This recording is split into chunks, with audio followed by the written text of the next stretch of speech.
scab for the bosses, don't listen to their lies. Us poor folks haven't got a chance unless we organize. Which side are you on? Howdy. Which Hi. side are Partners. you on? I feel like we're starting off the new year right. We have Andrew Tate arrested True. on charges of sex trafficking, human trafficking, yeah. which is not a shock That's- to anyone no, ever. Very not surprised. Ben Shapiro has revealed he doesn't understand what a mystery is.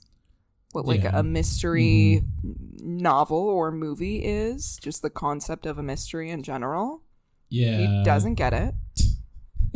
Which is like, I mean, I guess also not surprised by that either because, like, Ben Shapiro doesn't understand the concept of, like, things that are fun, you know? Like, Yeah. So, like, being like, well, what's the fun in not knowing what the outcome is? It's like, well, that's kind of the part of the fun, Ben. Let's say, hypothetically, I were to go on a roller coaster. I don't understand the thrill seekers that like to. Yeah, but yeah, so I mean, really all good things all around so far this year. Yeah, I think so. I have quit nicotine, Woo! so that's been some stress Yeah. more than anything, but Yeah. we're hanging in there. We're trying our best. Yeah, proud of you. Thank you. My ear isn't working, so. Oh, yeah. Yeah. So you quit having a left ear Yeah. for your New Year's resolution. I think it's fun. It's a fun thing I'm trying. Just one ear. only hearing out of one ear True. will do for you. Matching Tonks' energy. Yeah, exactly. She's missing something on the left, and now I am. For sure. Yeah, I'm Phoebe, I'm Taylor. and this is Remarks, the podcast. It's the podcast about Karl Marx. Yeah. Mostly just how bad America is, though. Yeah. We really rarely speak about Karl Marx, honestly. I mean, yeah, every now and again We've for sure, mentioned. but yeah, I mean, We've like had some talks. he's there, but I feel like because you know how like every time you start like a project or a podcast, it kind of just turns into something, you know, like it evolves naturally. It's true. And ours, I guess originally I thought that it would be more like theory based, but then it kind of just turned into like whatever we want to talk about. Really, pretty so, much. which is fine with me. I'm not upset. I'm happy by about any it. means. Yeah. Yeah. Well, yeah. Welcome to what Remarks feels like in 2023. Yeah, how's everybody else doing?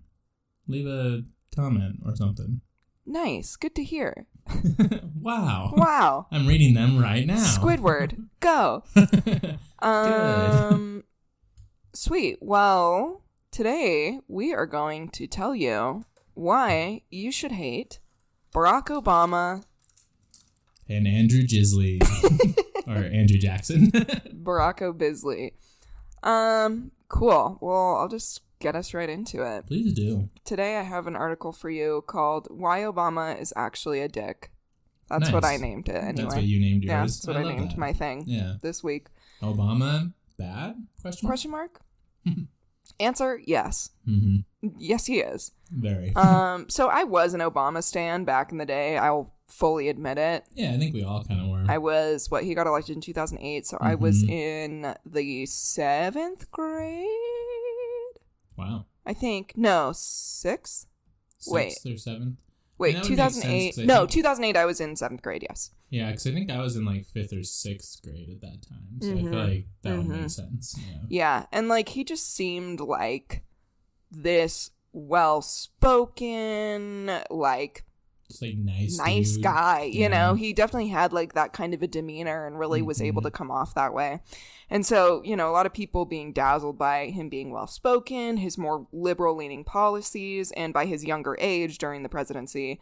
I and many others were largely unaware of his awful practices during his presidency. I think just like he was pretty scandal free as far as like in the public eye, I guess.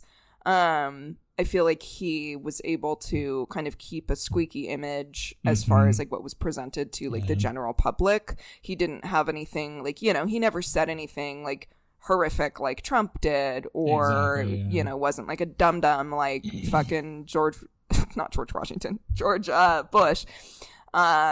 He didn't like cheat on his wife like Clinton there wasn't did. any allegations or anything against him. Yeah, exactly. Like he was pretty well received and for the most part. Pretty like but so as things became clear after leaving office and folks actually started to talk about Obama's less than savory acts, the real picture of him began to become clear.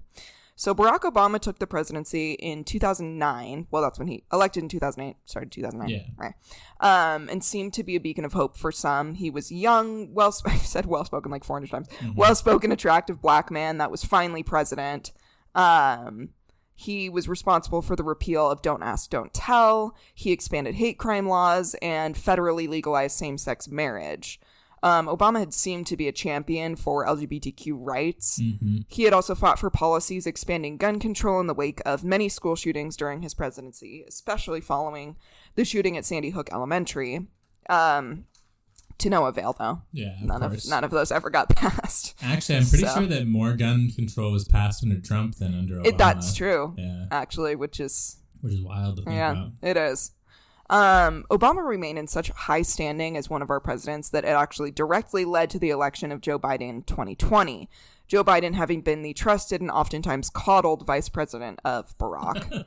He was like looked at as like this cute little like figure. The amount of like memes of like Obama and Biden just like being best friends or whatever. I remember like those memes were crazy. Yes, and it totally like those definitely contributed to like us now having Joe Biden as president, who is like, no, he's nothing. He's no one. He has done nothing and will do nothing. He's not, aside he from shouldn't be president. No, for sure. He's so terrible. Some of the least talked about policies of U.S. presidents are ones that never affect our nation. Some of Obama's worst crimes were committed in the Middle East, bombing civilian cities and killing children. But stories like these rarely end up in the lexicon of U.S. citizens. Obama's relations with foreign dictators routinely caused issues in Middle Eastern countries when power struggles, proxy wars, and regime overthrows threatened these lands.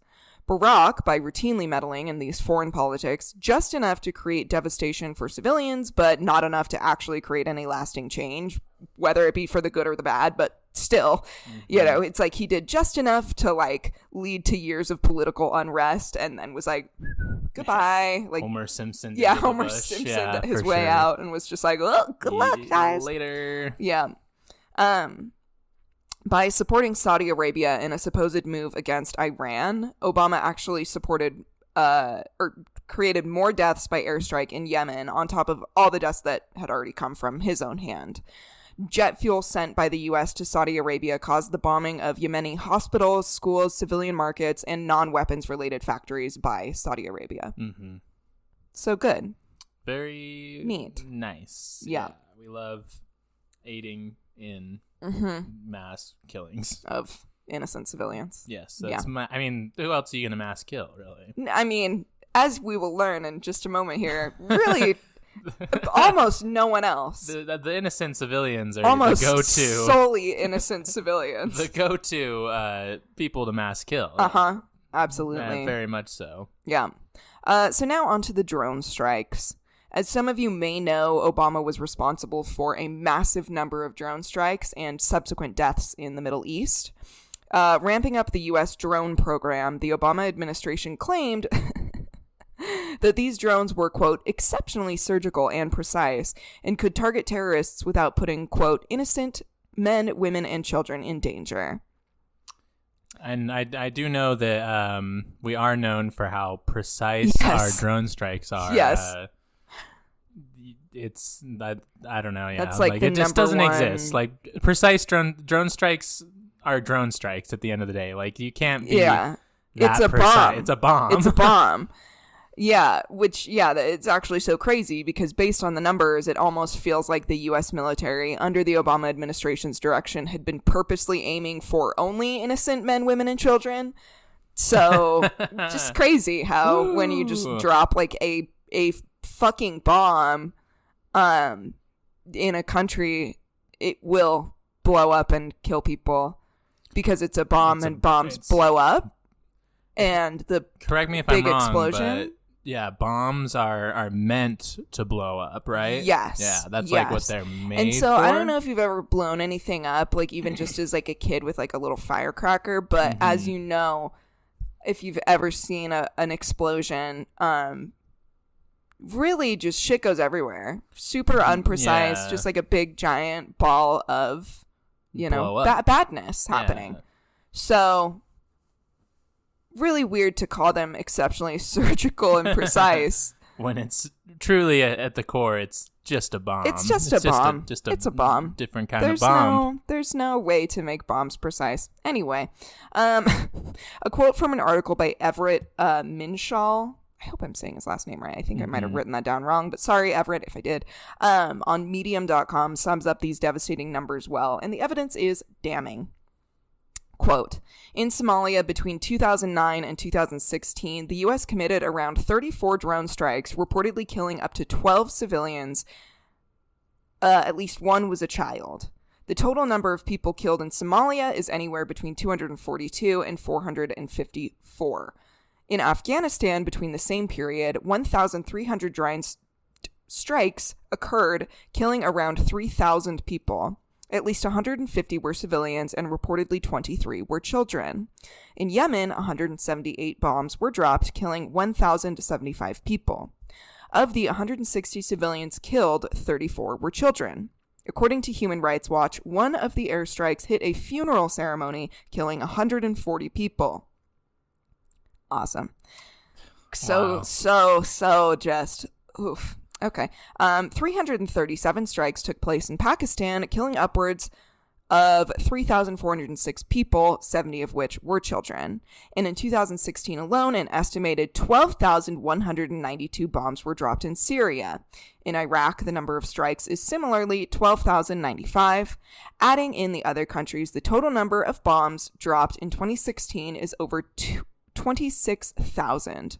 To put that into perspective, that's like dropping 3 bombs every hour, every day for the entire year. Wow. Jesus Christ. Yes. So just unbelievably excessive. Just more bombs than I feel like I can even comprehend, actually. Like, yeah, it's like you can't crazy. even envision that many bombs. I mean, it's like, yeah. Like, Jesus Christ, that's a lot of fucking destruction. I feel awful right now. I mean, it's obscene. It is like such an insane amount of overkill that's so, and like, why? And I guess, terrorists were doing things, but it's like, but I mean, you're killing more civilians than like, yes, you are the terrorist at that point. That's like, exactly, I mean, I guess that's exactly the moral of the story. Yeah, but which we are, right? I mean, that's like the big lesson to be learned always and forever about the United States is that, like, we are the terrorists. We have always been the terrorists. Like, compared, I think, to almost any other country, we have caused more, like, massive destruction and death than, like, probably anywhere else. I would say, the only one that's comparable is, like, the early days of, like, the British Empire when they were, like, doing a whole lot of maybe imperialism. China. Yeah, in China. But, like, especially in, like, modern, it's modern it's day, just like, we're kind of the asshole kings. Yeah, and it's like, okay, you want to claim or say or, what's the word I'm looking for? Justify, I guess, these bombings by saying, like, oh, there was, humanitarian crimes being committed against these people by the governments of these countries. Well, then you just killed the people that were already, like, having a bad time. Like, exactly. What You're just making, was the fucking you are now point? The humanitarian crime. Right. Exactly. They were like, oh, we'll save you from this by murdering all of you. By bombing you. Like, oh, Thank God. you, Obama. And then I have a little map to show you and that I will post. Oops, fuck. So there's basically, I mean, you can't even see these countries in the middle. Yeah, that's just like the range of where they were dropping. And the amount of, like, bombs in these areas. Oh, geez, Louise. Yes. Yeah, check the Jeez Louise. Instagram because I'm sure that this will be posted. Yes, but I will be sure to post. Yeah. I will be sure to post. That's crazy. You can't even see some of the countries because the like circles of bombs dropped are so big. It's like massive. To end off the quote, President Barack Obama's 2-term legacy will include authorizing a total of 30,743 airstrikes.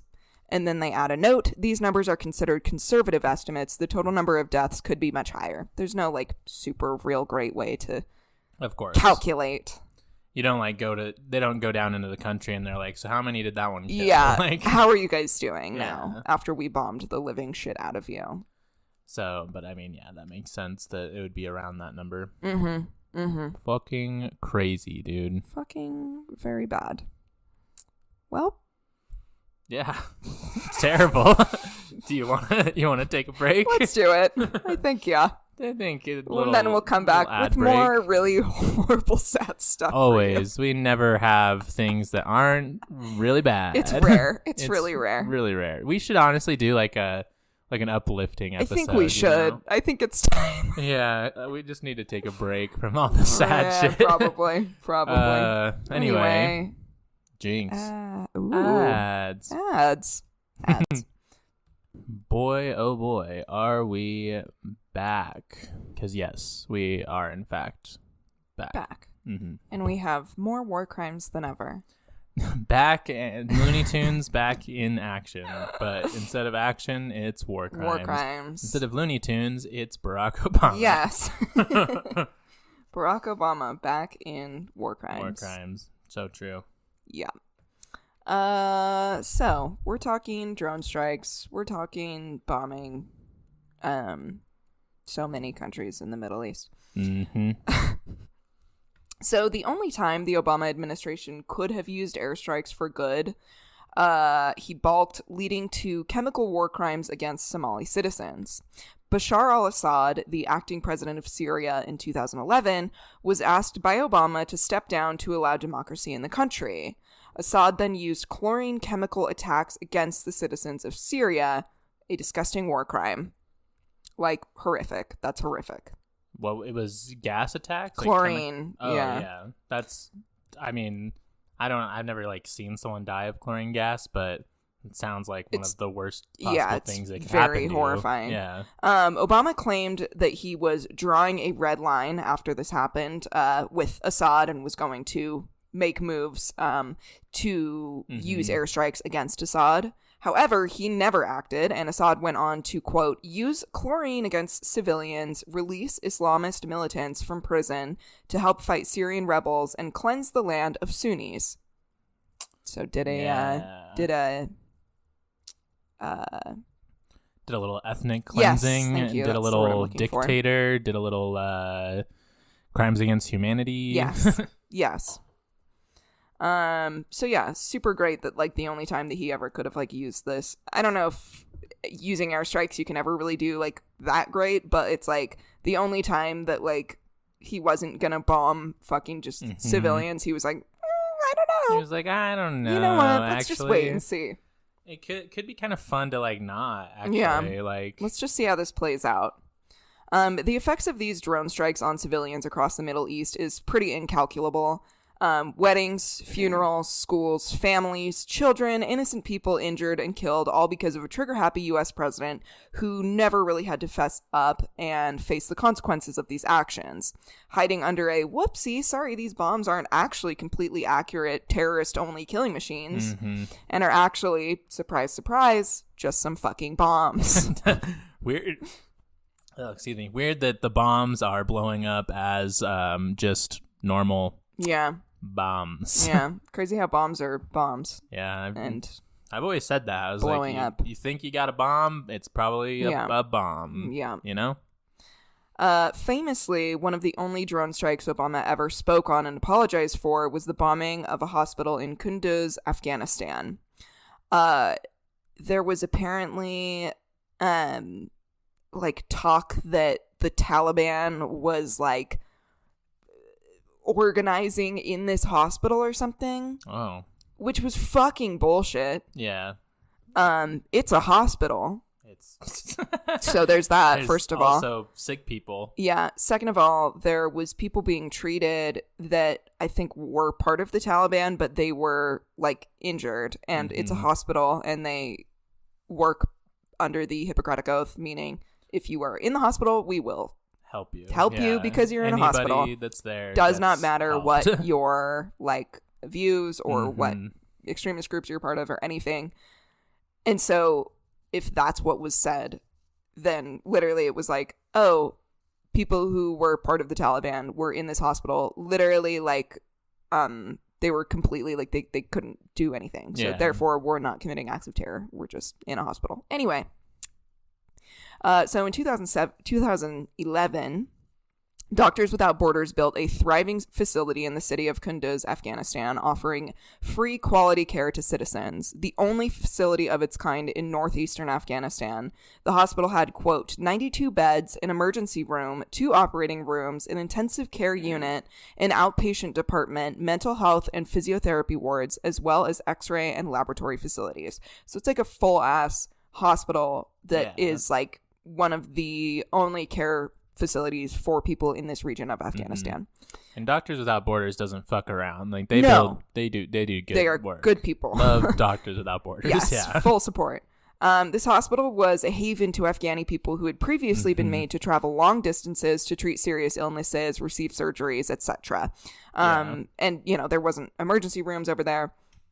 A quote from Doctors Without Borders describes the attack from the Obama administration in 2015. And I mean, like, I know this entire thing has already been really bad, but this is also very bad. So I don't know. Prepare yourself, I guess, for more things that are really sad. Quote, the United States AC-130 gunship fired 211 shells on the main hospital building where patients were sleeping in their beds or being operated on in the operating room. At least 42 people were killed, including 24 patients, 14 staff, and 4 caretakers. 37 people were injured. Our patients burned in their beds, our medical staff were decapitated or lost limbs, others were shot from the air while they fled the burning building. The attack from the air lasted for around 1 hour. The main hospital building came under precise and repeated airstrikes, while the surrounding buildings were left mostly untouched. Throughout the airstrikes, our teams desperately called military authorities to stop the attack. And obviously it didn't. And subsequently, of course, again, because it is 211 bombs, that hospital is gone. Yeah, they removed the hospital. It's gone. The only hospital that was in that area. So. And that's wild that they were precise enough to not bomb any of these surrounding buildings, but just the hospital.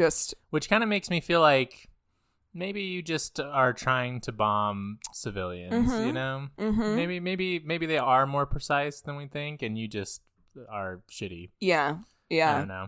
Because, like, if it seemed like the only place that was being bombed was this hospital, then it's like, okay, then I think you are just like aiming for the hospital, civilians, hospitals and funerals and shit. And I'm sure that there's like, you know, I know that like when you bomb something, it's not only the bomb, it's like the debris, it's the shrapnel, there's the fallout afterwards. Like there's a lot of things to consider with bombs, of course, but like, I don't know. It's like, it just kind of is a bullshit claim to be like, we can precision bomb anything. I feel like it's like, no, you just are. Yeah. I don't know. Like it's maybe just bombs are bad is what I'm trying to get at here. I don't know. Well, it's also like, okay, so you thought that the Taliban was like in that hospital somewhere. You weren't going to check and make sure that there weren't just like people getting treatments. Just actual sick like people. Medical there. care. Yeah. Before you. Anyway. Very cool of really everyone involved, actually. Very sick. Yeah. The U.S. military eventually took responsibility for this attack, and Obama issued an apology. Cool. Thanks, Obama. Thanks for apologizing. That's really nice. For that. That's great. Lastly, and definitely not, like, I don't know.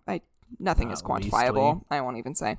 Yeah. But lastly, you may remember our episode on famous whistleblowers who brought to light some of the United States crimes on humanity. Edward Snowden released documents sharing how the NSA was spying on and collecting massive amounts of data from U.S. citizens in like a very fucked up, like, I guess not illegal because nothing is illegal in this country, but like super, yeah, just not. Kind of unconstitutional, I guess. It was. And I mean, like, technically illegal, but like also, it's the NSA. Anyway. Just snuck that Patriot Act right in there. Anyway, Edward Snowden bravely risked his life exposing these secrets and is still seeking asylum outside of the U.S. to this day. Barack Obama is directly responsible for this. He charged Snowden under the Espionage Act. This is an act that is usually only used to charge those responsible for leaking information to foreign governments, which could then cause harm to the U.S. Yeah. Despite this, Obama still used the Espionage Act against Snowden and made him into one of the most wanted criminals in the U.S. And another quote from Medium.com describes the situation well. Quote, the ACLU argues that the Espionage Act can't be used against whistleblowers who leak information to the press because it could bring about a public good. In the case with Edward Snowden, the NSA surveillance program actually changed because of his actions, reducing the level of spycraft on Americans. Despite this, Obama bypassed the Whistleblower Protection Act of 1989, Whistleblower Protection Enhancement Act of 2012, and the Intelligence Community Whistleblower Protection Act of 1998, and made Snowden one of the most wanted individuals in American history. Cool. So, yeah. Very sick that Obama, like every other president, just picks and chooses what laws he wants to follow. Yeah, and that it's like, oh, so when, like, the, this institution, I guess, the NSA, that's allowing you to, like, collect as much personal information as you want on U.S. citizens so that you can just, like, pick and choose who you would like to persecute for different things. When, Snowden comes out and exposes all of that, you can just throw him away. Pretend, That's when you're, like, upset. All of a sudden, now you can take action. When it's, like, gonna get you in hot water, probably. Well, that's, like, 3 acts that he ignored that, like, are supposed to protect whistleblowers when they're doing something that is unconstitutional. Like, or illegal, exposing, like, U.S. government, like, institutions. Corruption, basically. He was just like, no, fuck all of that. Yeah, very cool. And sick. Yes. And so that, folks, is one of definitely not all the reasons, or few of definitely not all the reasons why you should hate Barack Obama. Lovely. There's not a single president you should feel good about. No. Sorry, hate to break it to you, but facts. Truly. Well, we're moving over to why you should hate Andrew Jackson. And boy, is there a lot. Jesus. Sorry, everyone. Oh, it's okay. Like I said, I think my equilibrium is, like, off. Yeah, from the lack of the ear situation. For sure. Yeah. Well, let's jump into it here. Mine's a little more biographical, I suppose. Great. I love it. It's kind of how I roll, I guess. That is, yeah. That's your go-to. Yeah. You're like, your flav. My flav, yeah. Your flav. So Andrew Gisley was born on March 15th, 1767 in South Carolina. The specific area that he was born in was at the time in dispute by the North and the South Carolinas. So both have kind of claimed him as one of their native sons. Because, they, like, want to be like, oh, this is the birthplace of Andrew Jackson, But most have somewhat settled on him being from South Carolina. And I think Andrew Jackson kind of agreed when he was alive. I personally would be embarrassed to have Andrew Jackson come from the same state as me. So, yeah, well. But it was in debate for a while. Because of the area that he lived in, he didn't receive much formal education, and what little that he did get was actually interrupted by the British invasion of 1780 to 81.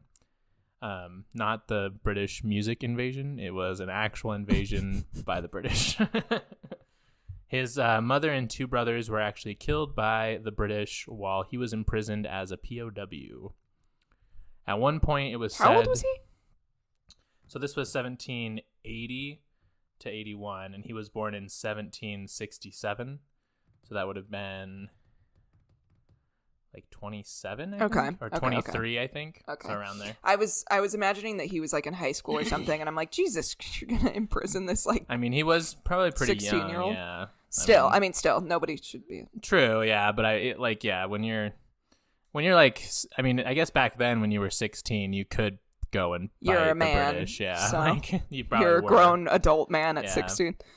At one point, it was said that he refused to shine the soldiers' boots, like the British soldiers' boots, and was struck across the face with a saber, leaving one of the infamous scars across Andrew Jackson's face. Oh.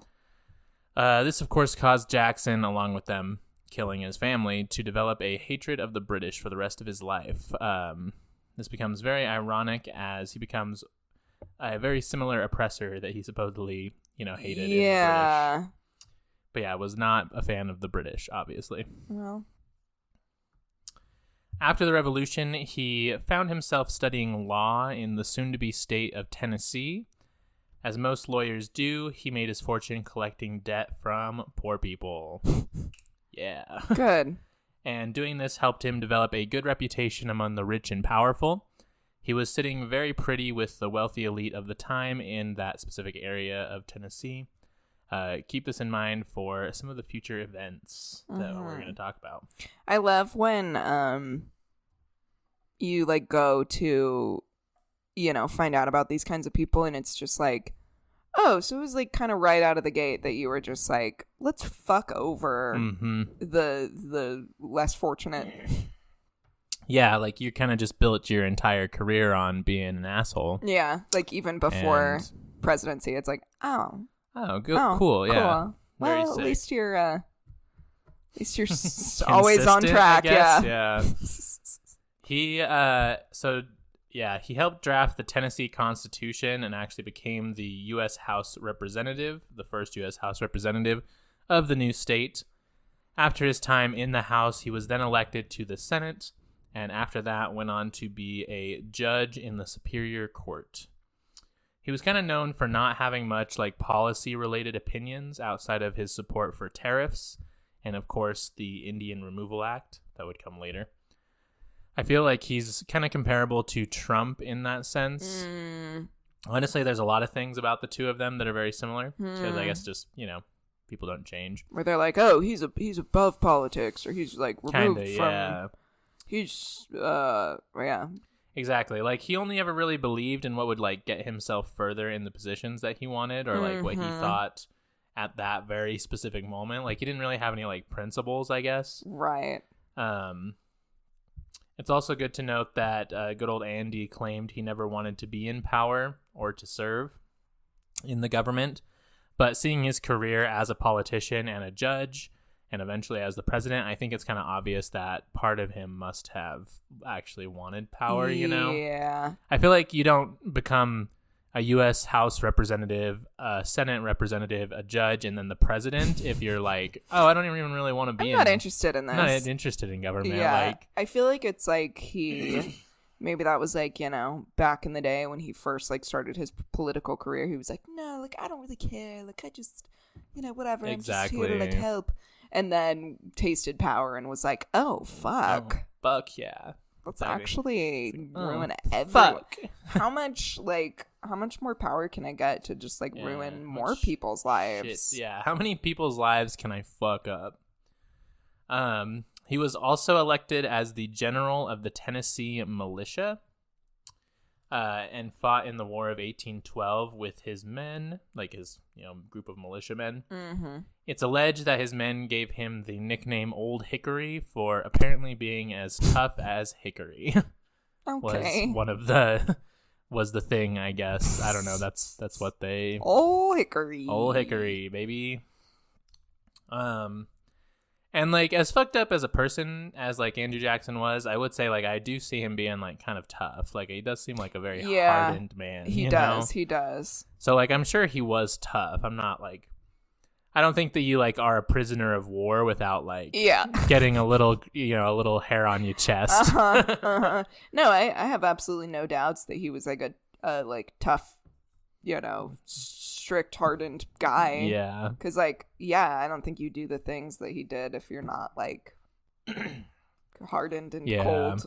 And that's where he's different from Trump, is I kind of feel like at least like Andrew Jackson would like fight you if you were like, if you like disrespected him, you know? Yeah. He wasn't just like all talk about being tough, you know? Right. He was probably Trump actually is tough. like a bowl of Jello. Yeah, like Trump's not actually tough. Like, didn't he like No.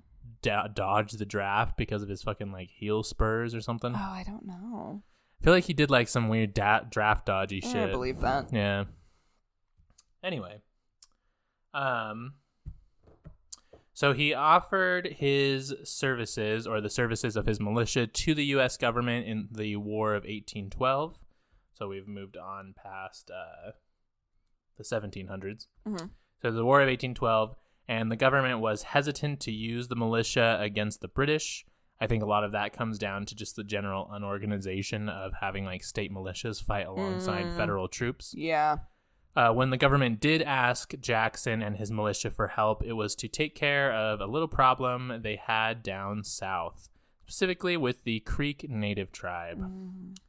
The Creek Native tribe had sided or allied with the British in an attempt to stop the spread of the white settlers of the U.S., and this started what would be the long history of Jackson fucking with the Native tribes, or, yeah, kind of having, you know, more influence in that area, I suppose. Totally. Yeah.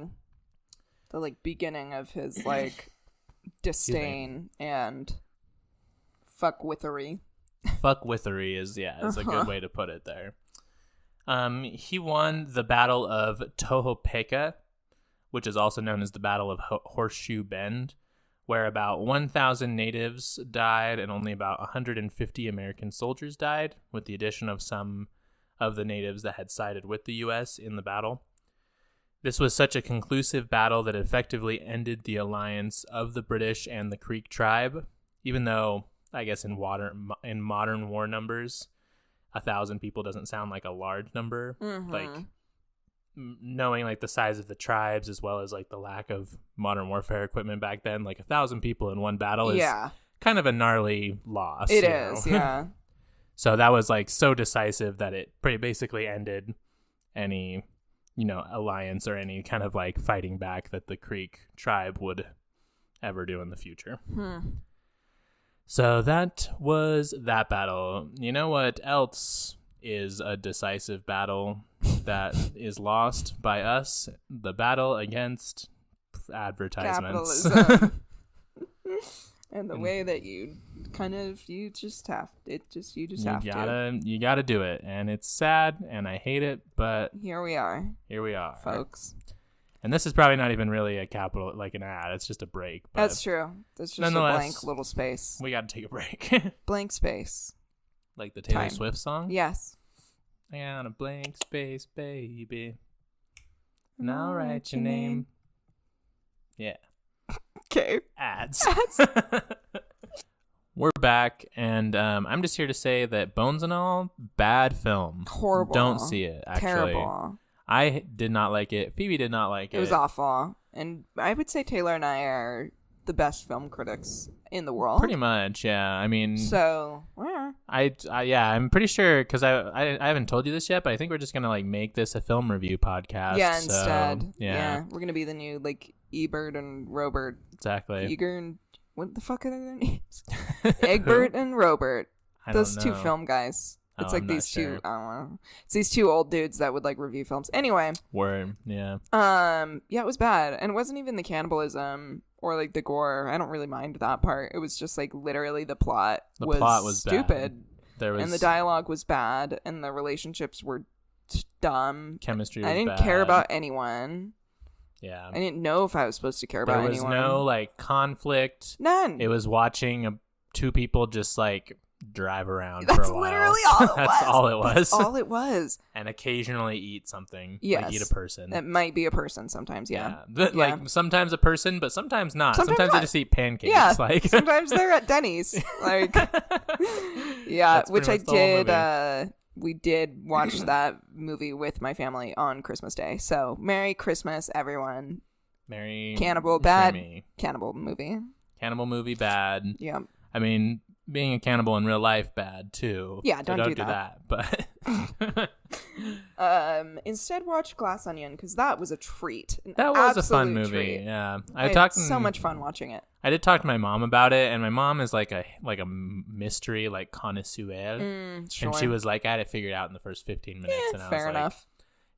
Like, it wasn't like a hard to figure out movie. Yeah. But like it was a fun little romp. I thought you know? exactly. That's why I Yeah. love those movies. I just think they're a fun time. Yeah, it's just fun to like watch. A good time. And then you're like, whoa, shit. By Yeah. then, or like if they like say something that oh you missed, my and you're like, oh God. my god. Yeah. Yeah. For And sure. I love all the Benoit Blanc memes that are going around. You're telling me a shrimp fried this rice? Very true. Very true. He gives bottom energy for Yeah. sure. Yeah. I think so anyway. Oh, that's His little pool outfits. I was like, Oh that's my god, yeah. hella bottom I was energy. dying. He lives with a guy named Philip. Oh, they're gay. And I Yeah. think it was confirmed, actually. I think the director confirmed. I'm sure that they're gay. Which I love. And it's Hugh Grant. True, yeah. So, Exactly. who doesn't love that? Also, did you know that Hugh Grant's middle name is Mungo?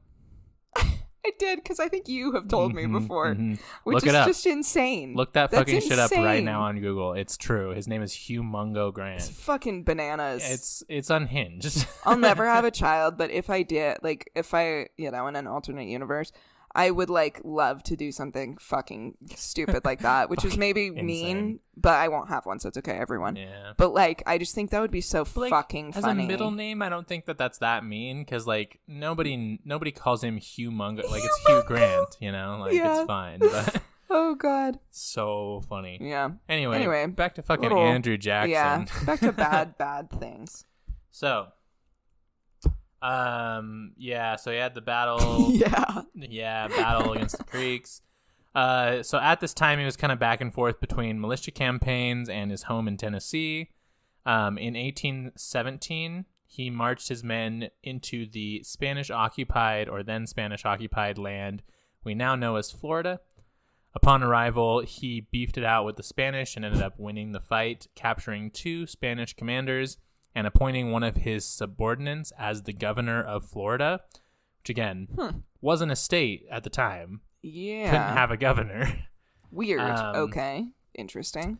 Now, though the governmental bureaucracy was a little more lax back then, it still wasn't common for you to just take over a territory and then that was occupied by another white country. Obviously, this outraged Spain and some here in the U.S. who believe that you shouldn't just do that. Not to mention that Jackson didn't have the authority to do such a thing. He couldn't appoint a governor. Yeah, who is he even to Exactly. to do that, The only reason that charges were not pressed against Jackson was because he had the support of John Quincy Adams, who was the current president at the time. This move by Jackson and Adams is what led to Florida having a very quick statehood process. Because he basically, at that point, it was like, okay, just run the papers and then you got a governor already. Yeah. So, So you're there good you to go. Jackson. So we have Andrew Jackson to thank for Florida. True, yeah, which seems on par Mm. for how everything is.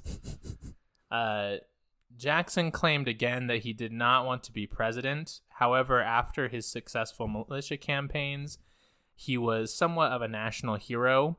His popularity and some of his wealthy friends back in Tennessee kept his presidential campaign alive. Because again, he was like, I don't want to be president. But again, his friends were running the campaign for him. And again, he was kind of like a national hero at this point because everybody was racist and it was like, oh, you really gave it to those Native Americans. Yeah. But yeah, so once again, I feel like he probably wanted to be president more than is let on because he really could have just said no if he didn't want to do it. It's like, why are you pretending to be? I don't even know what it's like. What is the point of you saying? You're trying to be humble. The only thing I can think is it's kind of like a Donald Trump move where he's like, I don't like the elite. I just am coming in to change everything. We're gonna drain the swamp. Exactly. Jackson actually beat John Quincy Adams in 1828 after one of the first politically dirty campaigns in the country. So there was a lot of slander being thrown back and forth. Even though I assume they must have had a falling out at some point because they were homies back when Jackson was just capturing territories for him, but he was like running those commercials that's like, John Quincy Adams Exactly. is a total douche. exactly, he's like, he supported this, and this, yeah, on their 1828 televisions. And here's a picture of him hitting his dog. Exactly. There was a lot of slander being thrown back and forth. Among many of the rumors and lies, there was a true fact that was brought up about Jackson's wife, Rachel, when it was found that she was not officially divorced from her first husband. And from what we all gathered, it was a mistake, and it was figured out, and they filed for the divorce, and then her and Andrew got remarried, or like, officially married or whatever. It was a whole thing. But it was too late, and Rachel's reputation was ruined. Because obviously, Rach. to, first have to get divorced in the first place, and then get remarried, and then wench. Not actually be divorced. Whew. Yeah, you better be. I'm surprised she could even show her face in that town ever again. God. It was said that she was a very private person and had made it clear that she did not like the prospect of a life in the public spotlight, which it's like, I don't know. Your husband is now running for the presidency, so I don't really know what else you would want. Getting around that, really. Fortunately or unfortunately, I don't really think that it's either of those things, but she would never have to experience that because Rachel would pass away later on in that year. Well, shit. Truly. This was truly a change in the tide for U.S. politics, even though I don't think that the changes were very, good. Mm-hmm. Jackson was the first president to be from a Western state of the time, so, West, back then, as well as one of the first presidents to come from poverty and work his way up the political ladder, which is true. He was, very poor when he was young. He didn't have any education or whatever. Mm-hmm. Though his campaign had billed itself as purely democratic and for the people, Jackson was associated with conservative politicians and business owners in his hometown or his home state of Tennessee. Again, very Trump-like to appeal to the common working man, yet be part of, the ultra-wealthy. Yes. Well, and it's just funny, you would think having, I grew up in poverty and I, had this experience and now I'm here, you would think that, that would make you, I don't know, want to fight for workers' rights and things like that a little bit more. But you would think, but also, or the minority class that was the plight of the common man. Yeah. No, definitely not. Jackson had actually voted against a bill for debt relief to debtors in the financial crisis of 1819. So this was a little bit before he was president, but when he was in the House, showing that he didn't really care about the normal people or the common people at all. Yeah. As with most presidents, the whole him being the working man's man was just a ploy to get him elected. Yep. Which again, I do just find it so funny that Donald Trump ever even was able to have that image, because it's You're whole known thing for rich. is being rich. he owns gold hotels. Exactly. I don't understand how that happened ever, but okay. You're a rich guy. Yeah, that's you're you're known for being a cartoon rich guy. Yeah. That's always been your thing. The only thing that I can think is it's just because he he said he's not well spoken like the regular politicians. Yeah, right. Probably it's the same with Andrew Jackson. He didn't put on his for lack of a better term, his Barack Obama speak. Right. His fancy political talk. Yeah. Mm-hmm. So people I guess found that more relatable. Sure. But again, it's Donald Trump is still a millionaire. I think close to a billionaire. I don't know Something how much he that. has, but he's still incredibly wealthy. The man owns hotels. Anyway. In 1828, Georgia extended its jurisdiction into land that was occupied by the Cherokee tribe because there was gold found on that land, and white settlers wanted to maintain plantations in that area. So kind of what we had talked about a few weeks ago with the Trail of Tears. Mm-hmm. The Supreme Court ruled twice in favor of the Cherokee people and against Georgia, saying that, hey, you can't do that. Right.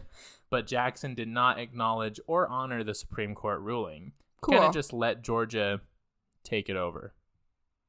And like didn't stop him. Yeah, another great example of just like doing whatever you want. Yeah, like there's nothing illegal like if you're the president. Yeah, like ignoring like literal like constitutional law and just being like, no, do this instead. And you're the president, so everyone's like, well, okay then. What are you gonna do? I guess. Yeah. He kind of just let Georgia take over that land, and of course this led directly to the Trail of Tears, which I talked about 2 episodes ago. Mm-hmm. This was effectively an ethnic cleansing of Native American tribes that were forced to move west along the Trail of Tears, which, as we know from that episode, was almost a death sentence. Yes, absolutely. Another issue with Jackson's presidency arose when, and this is kind of a confusing little thing, it arose when the charter of the Bank of the United States was set to expire. So there wasn't like a Federal Reserve or anything back then. It was just like there was like a U.S. bank, you know, or Bank of the United States. Many of Jackson's supporters and voters were not in support of the national bank, which Alexander Hamilton had helped to set up back in, you know, whenever he did that. Mm-hmm. Because Jackson was kind of more of like a conservative politician, they were more about like state currency. Sure. And like silver and gold and stuff. Jackson vetoed a bill to renew the charter of the bank. This caused people's faith in the banking system to waver and then caused issues with the people's trust in the currency that was issued by the bank. Because of the declining value of the currency and people's declining trust in it, Jackson issued the Specie Circular. I don't know, that's just what it was called. Okay.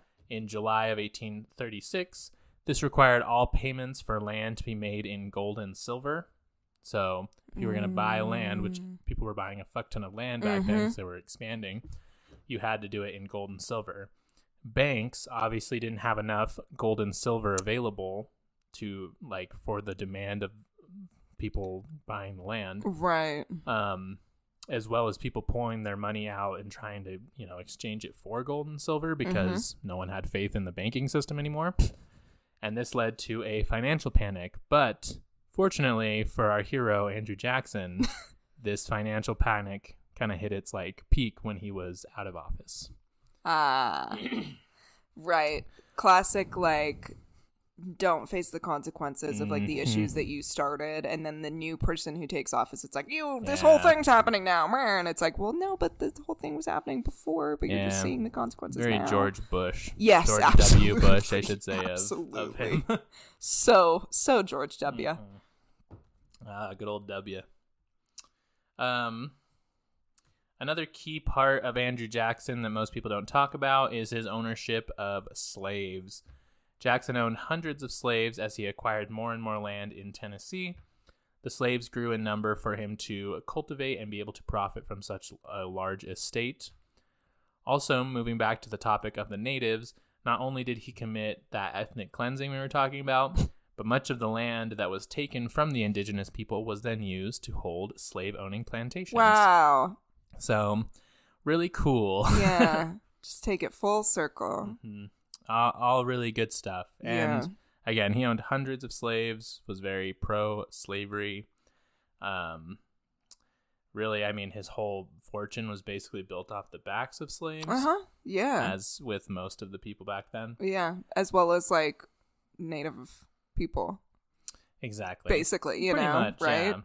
Well, and like, the land that he then owned from stealing it from native people that he effectively killed. And then it was like, also now, to cultivate this land at all, let me use slaves. Exactly. Great. Well, and that's the thing. So even before the Trail of Tears, Jackson was the Federal Treaty Commissioner from 1815 to 1820.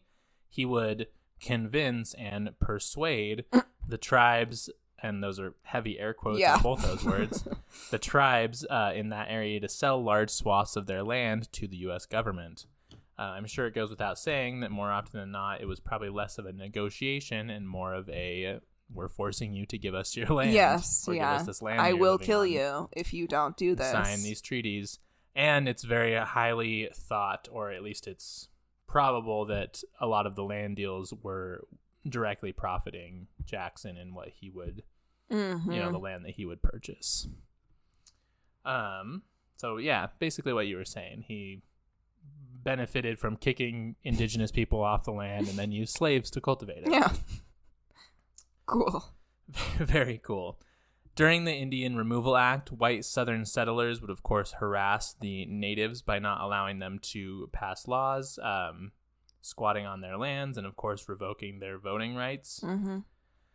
There was violence carried out against natives by, the Southern settlers. Of course, there was terrible actions that were done to them, and Jackson and his administration stood idly by to let it happen so that they could push the natives off of the land faster. Yeah. So pretty much like every bad thing you can think of, Andrew Jackson did. Really, though, yeah. On a policy level, Jackson claimed to be against big government, yet was very inconsistent with what he would enforce. He vetoed a bill for a road to be built in Kentucky because he believed infrastructure was not the job of the federal government. Oh my God. Which kind of feels like that's the thing it should do. Like the only thing that I really support the government doing is like building infrastructure. Yeah. Yeah, in other scenarios, he was very stern with states for not enforcing laws that he would put into place. It's almost like he didn't really believe in anything. Crazy. Again, very Trumpian, going off that whole like, oh, big government is bad, and then just does also, big government. Yeah, does the thing. Jackson lived another 8 years after his presidency and then passed away on June 8th, 1845 of congestive heart failure. Die, bitch. That's what they called it. But the real icing on the cake, in my opinion, in 1928, the first series of $20 bills came out with the face of Andrew Jackson on them. The man who was racist, slave-owning, and an ethnic cleanser who didn't believe in national currency to begin with. And caused a financial panic. Fucking hell. Is the face of the $20 bill. No, it's good. Although I'm pretty sure that they changed, I think it's 2030 is when they're going to start putting Harriet Tubman on the 20. Oh, really? I'm pretty positive they cool. did elect to switch it. That's better. That is better. I mean, I don't know why they have to wait till 2030, but... Yeah, I guess, I don't know. Changing the thing probably is hard or whatever. Yeah, I'm not sure what that kind of looks like. It is very... fun and flirty how like all our money is just like these fucking like genocidal like maniacs. Yeah, pretty much. I mean, I don't even know, like, you can kind of feel okay about Abraham Lincoln, I guess. Like, he was still pretty racist, but at least he like was not pro-slavery. George Washington sucked. Yeah. Had a lot of slaves. Yeah, it's like even Lincoln was like not a good he wasn't a dude good person at all. So Thomas Jefferson was straight awful. Oh my God. Yeah. Yeah. Who else is on? I mean, Benjamin Franklin also. Dick. I don't really like know too much in detail about like war crimes or, crimes against humanity he ever did, but he's just like a general like douche. Yeah, like he was just an asshole. Yeah. There's like I remember he wrote a bunch about like how, because I'm reading this book per usual. Big shock. Yeah, big shocker. But it's called Tribe by Sebastian Junger. Oh, yeah. It's really good. I recommend it, and so does Robert Evans of Behind the Bastards. Ah, good dude. Favorite dude. But like a lot of people back, in this time, Benjamin Franklin's time, would join like native tribes. Whether by force or by, choice, and then would like prefer the native tribes over like, the Western civilization, quote unquote. So Benjamin Franklin would write about how like, I just don't understand why people are joining these native tribes. And it's like, maybe because they're nicer and more free and people share things. Yeah. And it's nice to live in communities. I don't know. Crazy. But anyway. Wild. That's my piece. Well done, well said. Thank you. Piece of shit. I'm trying to find there's a great podcast about Abraham Lincoln and his like abolition of slavery and how here it is, 1619. It's a New York Times podcast, and yeah, it's just like all about how like Abraham Lincoln really was like not that fucking awesome. Like he really was terrible. So there you go. Yeah, I mean, check that out. And like I mean, it's not surprising, I guess, because like everybody was bad, but yeah.